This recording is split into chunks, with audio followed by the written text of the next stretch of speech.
নদীর জলে প্রতিফলিত রঙিন আলো, বাতাসে আনন্দের স্পন্দন। মহিষবাথানে আজ ঈদের মেলা।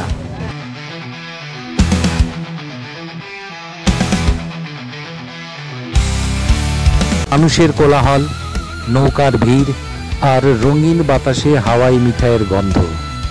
এক পাশে চশমার দোকান, অন্য পাশে অলংকারের ঝলক।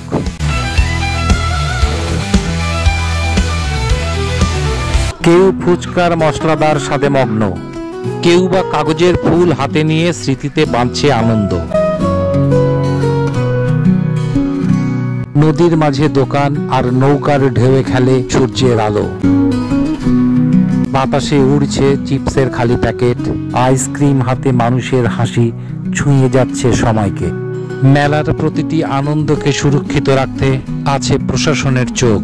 সতর্ক পাহারায় দাঁড়িয়ে আছে নিরাপত্তা কর্মীরা, যেন হাসির মাঝে থাকে নিশ্চিন্ততার ছায়া।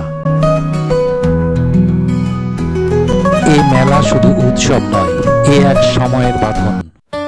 নদীর মতো বহমান, স্মৃতির মতো অমলিন। কিন্তু বাদলা কাকার চায়ের দোকানে আজও একই রকম ভিড়। তার জন্য ঈদ মানেই গরম চায়ের ধোঁয়া আর ক্লান্ত মুখের বিশ্রাম।